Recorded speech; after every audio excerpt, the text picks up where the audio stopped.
Halo semuanya dan selamat datang. Dalam video ini, saya akan menunjukkan cara memasangkan headphone SOUNDCORE P3 Anda dengan perangkat Android Anda.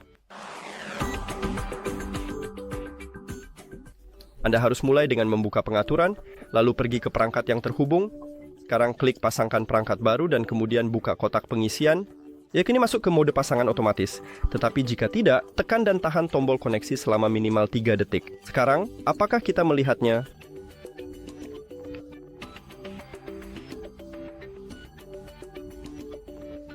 Sekarang klik pada headphone Anda di daftar perangkat dan pasangkan. Kita berhasil. Terima kasih telah menonton video ini. Jika Anda merasa ini bermanfaat, silakan berlangganan saluran dan beri suka. Sangat penting untuk kami. Sampai jumpa.